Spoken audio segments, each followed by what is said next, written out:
Hello दोस्तों, सारथी classes निम्बाइडा के YouTube channel पर आपका स्वागत है। दोस्तों, आज हम राजस्थान पुलिस उप निरीक्षक का एक मॉडल पेपर के बारे में अध्ययन करेंगे। इसमें कुल टोटल प्रश्न के बारे में हम विस्तार से अध्ययन करेंगे। तो देखिएगा दोस्तों, पहला प्रश्न है, बांसखेड़ा के ताम्रपत्र में परम माहेश्वर कहा गया है? बाणभट्ट को, हर्षवर्धन को, अशोक को, चंद्रगुप्त फर्स्ट को। इसका सही आंसर होगा बी ऑप्शन, हर्षवर्धन को कहा गया है। प्रश्न नंबर 2, वज्जी महाजनपद के 8 गणों के संग में नहीं था? लिच्छवी, विदेह, यात्रक और शाक्य। तो इसका सही आंसर हो जाएगा ऑप्शन नंबर डी, शाक्य। प्रश्न नंबर 3, यह प्रश्न मिलान करने वाला प्रश्न है। तो देखिएगा दोस्तों, इसमें कहा गया है कि सुमेलित कीजिए और ये ऑप्शन दिए हुए हैं। तो इसका सही आंसर होगा बी ऑप्शन, यानी कि शेख निजामुद्दीन औलिया जो चिश्ती सिलसिले से संबंधित है। मियाँ मीर जो है कादरी सिलसिले से संबंधित है। अहमद सरिंदी नक्शबंदी सिलसिले से संबंधित है। और जकरिया बाहुद्दीन जो है सुरावर्दी सिलसिले से संबंधित है। प्रश्न नंबर 4, तीर्थ यात्रा कर का उन्मूलन किस मुगल शासक के काल में हुआ? अकबर के, बाबर के, औरंगजेब के, हुमायूं के। इसका सही आंसर होगा अकबर ने जो है तीर्थ यात्रा कर को हटवाया था। प्रश्न नंबर 5, निम्नलिखित में से सही सुमेलित नहीं है। हंटर शिक्षा आयोग लॉर्ड रिपन के समय आया, सार्जेंट आयोग लॉर्ड एडविन के समय आया, डिस्पैच आयोग लॉर्ड डलहौजी के समय आया, रेले आयोग लॉर्ड कर्जन के समय आया। तो इसका जो सही आंसर होगा वह होगा बी, यह असुमेलित आंसर है, क्योंकि सार्जेंट आयोग 1944 में लॉर्ड वेवेल ने लागू किया था। प्रश्न नंबर 6, 1857 के विद्रोह की घटना का कालक्रम से व्यवस्थित कीजिए। तो सबसे पहले हम देखते हैं कि विद्रोह कहाँ पे हुआ था। मेरठ में हुआ था 10 मई को, उसके बाद नसीराबाद में हुआ, उसके बाद लखनऊ में हुआ, उसके बाद झांसी में हुआ। तो इसके बाद इसका सही ऑप्शन हो जाएगा ऑप्शन नंबर सी। प्रश्न नंबर 7, एशियाटिक सोसाइटी ऑफ बंगाल के संस्थापक कौन है? जेम्स प्रिंसेप, विलियम जॉन्स, हैंक्सटीस और विल्किंसन। तो इसका सही आंसर हो जाएगा option number B, William James. प्रश्न नंबर 8, निम्नलिखित में से असत्य कथन को पहचानिए। हिंद स्वराज पुस्तक महात्मा गांधी ने लिखी, यह सत्य है। गांधी जी ने लॉर्ड एडविन को 11 सूत्री मांग पत्र भेजा, यह भी सत्य है। गांधी जी ने नमक यात्रा दांडी से प्रारंभ की, यह असत्य कथन है। ऑप्शन नंबर डी, चोरा चोरी की हिंसक घटनाओं के बाद गांधी जी ने असहयोग आंदोलन वापस ले लिया, सत्य कथन। यानी कि कौन सा असत्य है? तो सी ऑप्शन जो है असत्य है। प्रश्न नंबर 9, निम्नलिखित में से कौन सा समाचार पत्र विजय सिंह पथिक ने वर्धा से प्रकाशित किया? नवीन राजस्थान, तरुण राजस्थान, राजस्थान केसरी, मेवाड़ समाचार। तो इसका सही आंसर होगा राजस्थान केसरी, यानी कि सी ऑप्शन इसका सही आंसर हो जाएगा। प्रश्न नंबर 10, स्वतंत्रता सेनानियों के उपनाम से संबंधित युग्मों को सुमेलित कीजिए। बांगड़ का गांधी भोगीलाल पांड्या और राजस्थान का गांधी गोकुल भाई भट्ट को कहा जाता है। गांधी जी के 5वें पुत्र जमनालाल बजाज और चिड़ावा का गांधी है मास्टर प्यारेलाल गुप्ता। तो इसका सही आंसर हो जाएगा बी ऑप्शन। प्रश्न नंबर 11, नैनू राम किस किसान आंदोलन से संबंधित है? तो दोस्तों, एक ट्रिक है, बी बेरा बून, बी से बिजुलिया, वी से विजय सिंह पति, बे से बेगू, रा से रामनारायण चौधरी, बू से बूंदी, न से बनेगा नैनू राम। तो इसका सही आंसर होगा बूंदी किसान आंदोलन से संबंधित थे। प्रश्न नंबर 12, राजस्थान एकीकरण के कौन से चरण में अजमेर मेरवाड़ा को शामिल किया गया? तो इसका सही आंसर हो जाएगा 7वें चरण में। प्रश्न नंबर 13, सुमेलित कीजिए, यानी कि वापस मिलान करने वाला प्रश्न है ये। पश्चिम सांस्कृतिक केंद्र जो कहाँ पर स्थित है? उदयपुर के अंदर स्थित है। राजस्थान ललित कला अकादमी, यह जयपुर के अंदर स्थित है। राजस्थान प्राच्य विद्या प्रतिष्ठान, यह जोधपुर के अंदर स्थित है। राजस्थान भाषा साहित्य संस्कृत अकादमी, यह बीकानेर के अंदर स्थित है। यानी कि अपना ऑप्शन सही हो जाएगा बी, यानी कि हम कह सकते 1 2 3 4। प्रश्न नंबर 14, निम्नलिखित चौहान शासकों को कालक्रम से या कालक्रम के अनुसार व्यवस्थित कीजिए। सबसे पहले बात करते हैं विग्रहराज, उसके बाद सोमेश्वर, और उसके बाद विग्रहराज, उसके बाद पृथ्वीराज, उसके बाद सोमेश्वर और पृथ्वीराज तृतीय, जो कि दल पंगुल और दिल्ली पर इसने शासन किया था। यानी कि विग्रहराज के बाद पृथ्वीराज था, पृथ्वीराज के बाद सोमेश्वर था, सोमेश्वर का पुत्र था पृथ्वीराज तृतीय, यानी कि ऑप्शन नंबर अपना सही हो जाएगा डी। प्रश्न नंबर 15, कौन सा कूट सम्मिलित नहीं है? उदयपुर, CL शावर्स, ये 1857 की क्रांति के समय PA नियुक्त किए हुए हैं। तो इनकी मैट्रिक भी लिखाई हुई है, बताई हुई है, आप वीडियो में देख लेना।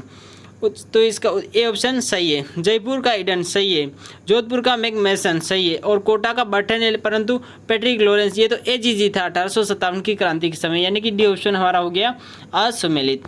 प्रश्न नंबर 16, गलत युग्म को पहचानिए। घाटेश्वर मंदिर, घाटेश्वर मंदिर जो स्थित है वह बांडोली के अंदर स्थित है, और सोमेश्वर मंदिर यह सिरोही, यह असत्य कथन है। सहस्त्रबाहु का मंदिर यह नागदा में स्थित है, और महानालेश्वर मंदिर यह मेनाल के अंदर स्थित है, यानी कि गलत युग में है ऑप्शन नंबर बी। प्रश्न नंबर 17, साबुद्दीन व उमरा कृपाराम का संबंध किस चित्र शैली से है? तो इसका सही आंसर हो जाएगा मेवाड़ चित्र शैली से हैं। प्रश्न नंबर 18, नमदा और बादला के लिए क्रमशः संबंधित जिलों का युग्म पहचानिए। टोंक जोधपुर, टोंक उदयपुर, जोधपुर टोंक, और जोधपुर और कोटा। इसका सही आंसर होगा option number A. Namda Tonk का प्रसिद्ध है और बादला जो है जोधपुर का प्रसिद्ध है। प्रश्न नंबर 19, लोक वाद्य यंत्र बपंग राजस्थान के किस क्षेत्र से संबंधित है? तो बपंग का जो संबंध है मेवाड़ से या शेखावटी से या हाड़ौती से, तो अपना सही आंसर हो जाएगा ऑप्शन नंबर बी, मेवात से। प्रश्न नंबर 20, निम्नलिखित नाट्य मंचों और उनके क्षेत्रों को सुमेलित कीजिए। तो गवरी मेवाड़ का प्रसिद्ध है, और मेवाड़ की प्रसिद्ध है। भवई जो कि गुजरात से सटे 6 जिले उनकी प्रसिद्ध है। रम्मत जो है वह बीकानेर और जैसलमेर की प्रसिद्ध है, और तमाशा है ढूंढाड़ क्षेत्र का प्रसिद्ध है। तो ऑप्शन नंबर हमारा हो जाएगा ए। प्रश्न नंबर 21, गलत युग्मों को चिन्हित कीजिए। शीला माता का मंदिर जयपुर में, करणी माता बीकानेर के अंदर है, और रानी सती का झुंझुनू के अंदर, सकराई माता सीकर, यह असत्य कथन है, यानी कि अपना ऑप्शन हो जाएगा ऑप्शन नंबर डी गलत है। प्रश्न नंबर 22, पीपल पत्रा और अंगूठिया आभूषण पहने जाते हैं, गले में, कान में, अंगुली में, हाथ में। तो इसका सही आंसर हो जाएगा ऑप्शन नंबर बी, कान में पहने जाते हैं। प्रश्न नंबर 23, निम्न में से मारवाड़ी भाषा की उपबोली नहीं है? तो इसका सही आंसर हो जाएगा ऑप्शन नंबर सी, मालवी। गोडवाड़ी है, शेखावटी है, और बीकानेरी भी है। प्रश्न नंबर 24, सुमेलित कीजिए और नीचे दिए कूट का चयन कीजिए। हमीर महाकाव्य चंद्रशेखर ने लिखा था, हमीर हट शारंगधर ने लिखा था, हमीर रासो भांडव व्यास ने लिखा था, और हमीर रायन लिखा था नयनचंद सूरी ने, यानी कि ऑप्शन नंबर हमारा हो जाएगा डी। प्रश्न नंबर 25, हाल ही में राजस्थान के 3 पर्यटक स्थलों को स्वच्छ आइकॉनिक स्थलों SIP के अंतर्गत शामिल किया गया है में कौन सा स्थान शामिल नहीं है? कुंभलगढ़ का किला राजसमंद, खेतड़ी महल झुंझुनू, जैसलमेर का किला रामदेवरा जयपुर। तो इसका सही आंसर जो हो जाएगा ऑप्शन नंबर बी, खेतड़ी महल झुंझुनू। प्रश्न नंबर 26, निम्नलिखित में से कौन सी एक भारत शासन अधिनियम 1919 की विशेषता नहीं है? तो द्विपक्षीय और प्रत्यक्ष चुनाव, द्विसदनात्मक विधानमंडल, प्रांतीय स्वायत्ता, केंद्रीय लोक सेवा आयोग की स्थापना। तो इसका जो सही आंसर हो जाएगा वह होगा ऑप्शन नंबर सी, प्रांतों की स्वायत्ता नहीं है। अब बढ़ते हैं आगे, प्रश्न नंबर 27, संविधान सभा के राष्ट्रीय झंडा और तदर्थ समिति के अध्यक्ष हैं राजेंद्र प्रसाद, जीवी मावलंकर, एच.सी. मुखर्जी और सरदार वल्लभ भाई पटेल। तो इसका सही आंसर हो जाएगा डॉक्टर राजेंद्र प्रसाद। प्रश्न नंबर 28, प्रस्तावना के अनुसार भारत एक है संपूर्ण प्रभुत्व संपन्न समाजवादी पंथनिरपेक्ष लोकतांत्रिक गणराज्य। ऑप्शन नंबर बी, समाजवादी पंथनिरपेक्ष लोकतंत्रात्मक गणराज्य। सी, संपूर्ण प्रभुत्व संपन्न लोकतंत्रात्मक पंथनिरपेक्ष गणराज्य। डी, लोकतंत्रात्मक पंथनिरपेक्ष समाजवादी एवं संपूर्ण प्रभुत्व संपन्न। तो इसका जो सही आंसर होगा वह होगा ऑप्शन नंबर ए। और यह जो है सारे प्रस्तावना के अंदर लिखे हुए हैं संपूर्ण प्रभुत्व समाजवादी पंथनिरपेक्ष लोकतांत्रिक गणराज्य बनाने के लिए इस तरह से। प्रश्न नंबर 29, भारत के संविधान के अनुच्छेद 263 के उपबंधों के अंतर्गत राष्ट्रपति निम्न में से किस हित की सिद्धि के लिए अंतर्राज्य परिषद की स्थापना करता है? संघ के हित में, राष्ट्र की एकता के हित में, लोकहित में, राष्ट्र की अखंडता के हित में। तो इसका सही आंसर हो जाएगा लोकहित, ऑप्शन नंबर सी। प्रश्न नंबर 30, संविधान के अनुच्छेद 352 के अधीन राष्ट्रपति आपात उद्घोषणा करता है जिसके अंतर्गत निम्न आधार आते हैं: आंतरिक शांति, युद्ध, बाहरी आक्रमण, सशस्त्र विद्रोह। इसमें 1 और 3 इसमें बी में दे रखा है 2, 3, 4, सी में दे रखा है 1, 2, 3 और डी में दे रखा है 1, 2, 3, 4। तो इसका जो सही आंसर होगा वह युद्ध, बाहरी आक्रमण और सशस्त्र विद्रोह ऐसी स्थिति में आपात की घोषणा करता है, यानी कि 2, 3 और 4 इसका सही आंसर यानी कि ऑप्शन नंबर बी होगा। प्रश्न नंबर 31, राज्यसभा की बैठक की अध्यक्षता की जाती है राष्ट्रपति के द्वारा, उपराष्ट्रपति के द्वारा, प्रधानमंत्री के द्वारा या लोकसभा अध्यक्ष के द्वारा? तो इसका सही आंसर हो जाएगा उपराष्ट्रपति के द्वारा की जाती है। प्रश्न नंबर 32, भारत में लोकपाल तथा लोकायुक्त की स्थापना का सुझाव दिया था प्रशासनिक सुधार आयोग ने, सरकारी आयोग ने, विधि आयोग ने, ठक्कर आयोग ने? इसका सही आंसर हो जाएगा ऑप्शन नंबर ए, प्रशासनिक सुधार आयोग। प्रश्न नंबर 33, किस संविधान संशोधन के तहत आर्थिक दृष्टि से पिछड़े संवर्गों को 10% आरक्षण का प्रावधान किया गया है? 99वें संविधान संशोधन द्वारा, 101वां संविधान संशोधन के द्वारा, 102वां संविधान संशोधन के द्वारा या 103वां संविधान संशोधन के द्वारा? तो अपना सही आंसर हो जाएगा ऑप्शन नंबर डी, 103वां संविधान संशोधन द्वारा। प्रश्न नंबर 34, निम्नलिखित में से सही सुमेलित युग्म नहीं है? अनुच्छेद 155 राज्यपाल की नियुक्ति, यह सही है। 156 राज्यपाल की नियुक्ति हेतु योग्यता, यह गलत होगा। और सी 163 राज्य मंत्रिपरिषद का गठन, यह सही है। डी में 154 राज्य की कार्यपालिका शक्ति, तो इसका जो सही आंसर होगा असुमेलित है वह है ऑप्शन नंबर बी, क्योंकि राज्यपाल के 53 से लगाकर अनुच्छेद 1 व्यवस्था कार्यपालिका नियुक्ति पदाधिकारी पद की शर्त योग्यता शपथ इस तरह से दे रखी है। तो ऑप्शन नंबर बी इसका गलत होगा। प्रश्न नंबर 35, राजस्थान में प्रथम बार राष्ट्रपति शासन के समय मुख्यमंत्री थे कमलकांत वर्मा, हरिदेव जोशी, मोहनलाल सुखाड़िया, हीरालाल शास्त्री? तो इसका सही आंसर हो जाएगा मोहनलाल सुखाड़िया। प्रश्न नंबर 36, बलवंत राय मेहता समिति थी पंचायती राज संस्थाओं पर, सामुदायिक विकास कार्यों पर, ग्रामीण विकास पर, लोकतांत्रिक विकेंद्रीकरण पर। तो इसका सही आंसर हो जाएगा ऑप्शन नंबर ए, पंचायती राज संस्थाओं पर।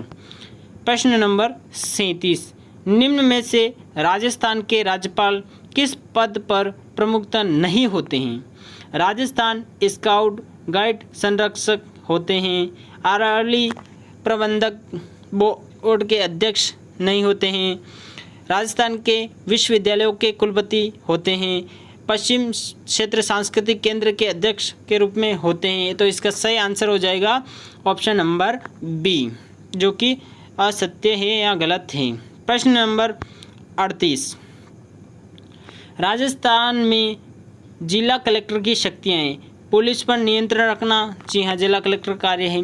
पोस्टमार्टम की अनुमति देना, अनुमति, यह जिला कलेक्टर की शक्ति है। भू राजस्व एकत्र करना, यह शक्ति नहीं है। पोस्टमार्टम, अगर रात को अर्जेंट किसी बॉडी का या किसी व्यक्ति का जो मृत्यु हो गई है उसका पोस्टमार्टम करवाना है तो कलेक्टर से स्वीकृति लेनी अनिवार्य है। यह प्रश्न IAS में भी आया हुआ है। तो इसका सही आंसर क्या होगा? 1, 2, यानी कि ऑप्शन नंबर बी इसका सही होगा। प्रश्न नंबर 39, 3 सदस्यीय चुनाव आयोग में वर्तमान में निम्न में से कौन सा चुनाव आयोग का सदस्य नहीं है? यह हमें पूछा गया है। ऑप्शन ए में दे रखा है सुशील चंद्रा, बी में दे रखा है अनूप चंद्र पांडे, सी में दे रखा है राजीव कुमार और डी में दे रखा है सुरेश एन पटेल। तो इसका सही आंसर होगा सुरेश एन पटेल। चुनाव आयोग के वर्तमान में सदस्य नहीं है ये। प्रश्न नंबर 40, बालिकाओं के प्रति बढ़ते अपराध को देखते हुए पोक्सो एक्ट में बदलाव करने हेतु सरकार द्वारा रखे गए प्रस्ताव को कैबिनेट ने मंजूरी दी। अप्रैल 2018 को, अप्रैल 2017 को, अप्रैल 2019 को, अप्रैल 2016 को। तो इसका सही आंसर होगा अप्रैल 2018 को मंजूरी दी। प्रश्न नंबर 41, यूनिसेफ द्वारा हर वर्ष बाल श्रम निरोधक दिवस मनाया जाता है। 1 मई को, 8 मार्च को, 30 अप्रैल को या 12 जून को। तो इसका सही आंसर होगा ऑप्शन नंबर डी, 12 जून। प्रश्न नंबर 42, मुख्यमंत्री की बजट घोषणा 2021-22 के लिए राजस्थान राज्य आयुष अनुसंधान केंद्र की स्थापना की जाएगी। अजमेर के अंदर, उदयपुर के अंदर, जोधपुर के अंदर, जयपुर के अंदर। तो इसका सही आंसर होगा अजमेर। अजमेर में आयुष अनुसंधान केंद्र की स्थापना की जाएगी। प्रश्न नंबर 43, चिरंजीवी योजना के अंतर्गत प्रत्येक परिवार को कितना कैश हेल्थ कवर मिलेगा? 2.5 लाख, 3 लाख रुपए, 5 लाख रुपए या 7 लाख रुपए। तो इसका सही आंसर हो जाएगा ऑप्शन नंबर सी, 5 लाख रुपए। प्रश्न नंबर 44, मुख्यमंत्री किसान मित्र ऊर्जा योजना का शुभारंभ कब हुआ? तो इसका सही आंसर हो जाएगा जुलाई 2021 में इनका, यानी कि मुख्यमंत्री किसान मित्र ऊर्जा योजना का शुभारंभ हुआ था, जिसमें किसानों को जो है बिजली के बिलों से संबंधित छूट दी गई थी। आर्थिक समीक्षा 2020-21 के अग्रिम अनुमानों के आधार पर प्रचलित कीमतों पर राजस्थान की प्रति व्यक्ति आय है 78,390 रुपये, 72,297 रुपये, 1,15,492 रुपये, 1,09,386 रुपये।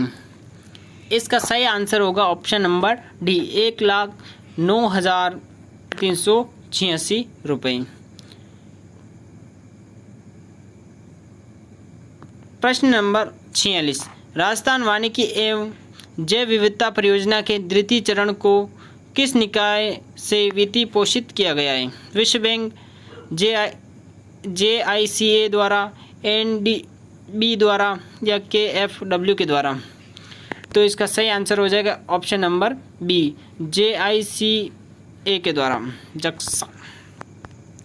प्रश्न नंबर 47, लसाड़िया का पठार राजस्थान के किस जिले में है?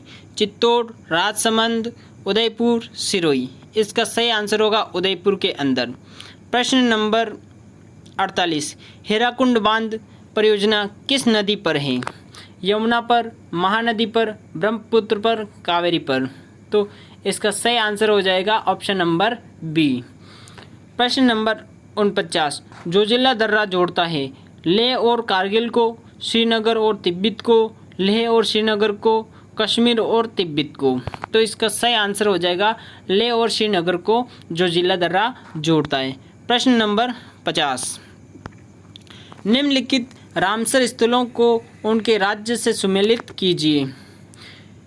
तो लूनर झील महाराष्ट्र के अंदर है, सूर सरोवर यूपी के अंदर है, काबरताल जो कि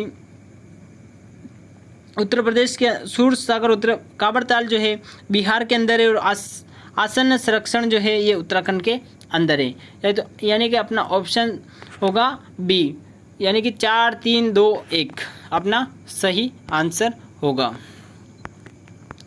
वापस बता रहा हूँ, लूनर झील जो कि महाराष्ट्र के अंदर है, सूर सरोवर यूपी के अंदर है, काबरताल बिहार और आसन संरक्षण है उत्तराखंड।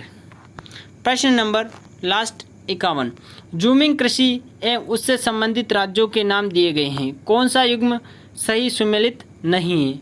बिगा ओडिशा राज्य सही है, कुमारी केरल के पश्चिम क्षेत्र यह भी सत्य कथन नहीं, बेवर मध्य प्रदेश यह भी सत्य है, माशा हिमाचल प्रदेश यह असत्य कथन है। दोस्तों अगर ये आपको हमारा वीडियो पसंद आए हो तो हमारे वीडियो को लाइक करें, चैनल को भी सब्सक्राइब करें और वीडियो को शेयर करें। Thank you.